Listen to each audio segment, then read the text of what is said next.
Yo, what is good, YouTube? Krishan checking back in with another video. We are currently about 10 weeks out from the 2024 Mr. Olympia, and we have another recent update from Samson Dauda. I'm not sure what it is about this doorway at Samson's house, but very anabolic. But all jokes aside, Samson looks insane right now. He is currently the third best bodybuilder in the world, and of course is looking to move up. Now, last time we talked about Samson, a few of you guys in the comment section were worried about conditioning. We're still about 10 weeks out, which is 2.5 months. These guys can change a lot in 2 weeks, so I wouldn't really worry about Samson's conditioning right now, but I think he is on track to come in pretty good for this year's O. Now, one of the biggest worries surrounding Samson Dauda is probably his wife coaching him. Now, you guys may have forgot, but going into the O will not be her first time prepping Samson. According to him, she prepped him last year for Prague as well. She also prepped him for the Arnold Classic UK. And even though she worked with him in the beginning of his career and then he went to Milos and really blew up, I'm pretty sure they are at least still using some of the things learned while working with Milos. So me personally, I don't have any worries about Samson Dauda going into this year's O. I think he's going to improve from show to show, pretty much as he's always done. And I'm not going to make any bold predictions, but I've said this before and I'm going to continue to say it. If you guys asked me, who is one guy you think that could jump into their top 2 this year and surprise Heidi and Derek? My vote is for Samson Dauda. Going into this year's O, the guy looks ridiculous. And just on a side note, all of the Mr. Olympia champions that have reigned for a very long time tend to be a little bit taller, 5'9" or 5'10". Out of the top 3-4 guys in the world, Samson is the closest to their height. Now, you guys can do what you will with that information, but I just put it out there. I'm not expecting Samson to be in the top 2 this year, but I would not be surprised. Now, next up, we have a recent update from the mutant Nick Walker. And I want to ask you guys, as far as the Samson versus Nick rivalry, is that still going on, or do you guys think that Samson Dauda has the edge over Nick Walker? I can't really speak about what's going to happen on stage because personally, regardless how Nick looks, I would never count out the mutant. This guy has shocked the world on numerous occasions.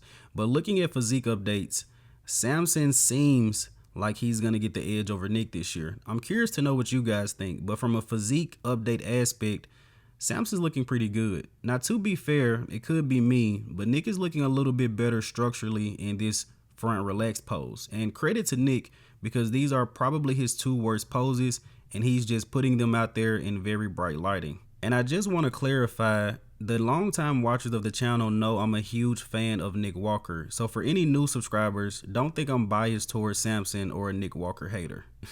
Now, next up, we have a recent training update from former Mr. Olympia Brandon Curry. Even though he's not working with Abdullah, he is still overtraining with new coaches at Oxygen Gyms. Brandon actually tagged 3 different guys in this post. But I'm looking forward to seeing what the former Mr. Olympia can bring to this year's O. With him being over at Oxygen, I pretty much think we can throw out the question of, is he going to compete at this year's Olympia? If Brandon wasn't going to compete, I'm pretty sure he would be back in the USA with his family. But it looks like he's going through a leg workout, still trying to bring those legs up before this year's O. And remember, guys, Brandon actually got sick before last year's show and still managed to place 4th. So let's see what he brings this year. Now, next up, we have a recent update from Rubiel Mosquera MORE. This was actually posted up by Chris Cormier. I pumped so much hype into Nexzilla for weeks and weeks and weeks, and he placed 4th at the Dubai Pro. I'm not upset at all by that, and I'm pretty sure you guys aren't upset with me either. Anyone with 2 eyes, as I said in a comment, can see the potential that this guy has. In some videos, he looked conditioned. In other videos, he looked extremely soft. I wasn't at the show. I'm not sure what to believe, but the judges placed Rubiel in 4th, so I'm pretty sure that we did not see the best Rubiel Mosquera on stage at the Dubai Pro. But as I mentioned, he is going on to the Italy Pro where he's going to compete against Hunter Labrada.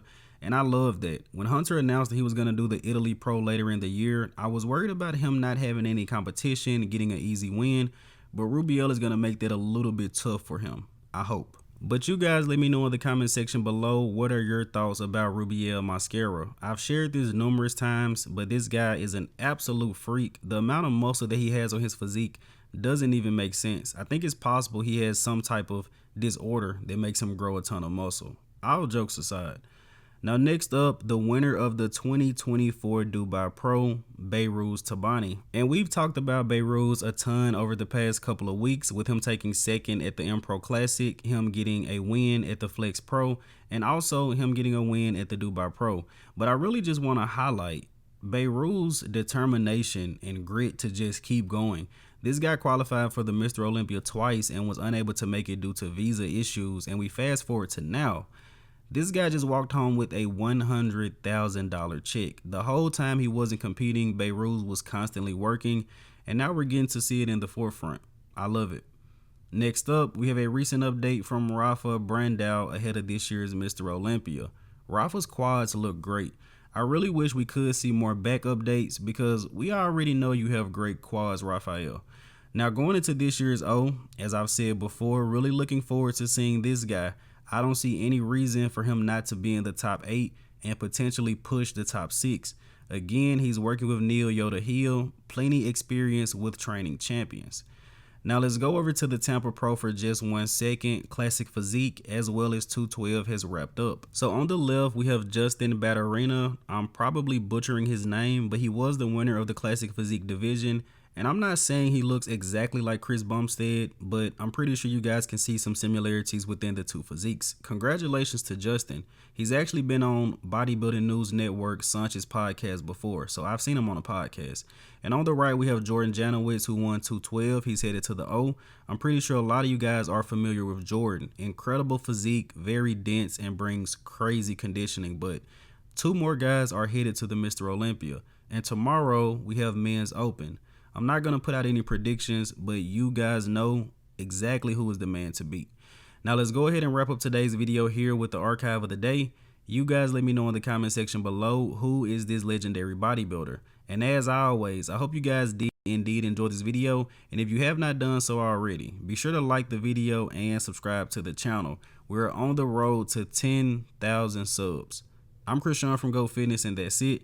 I'm out.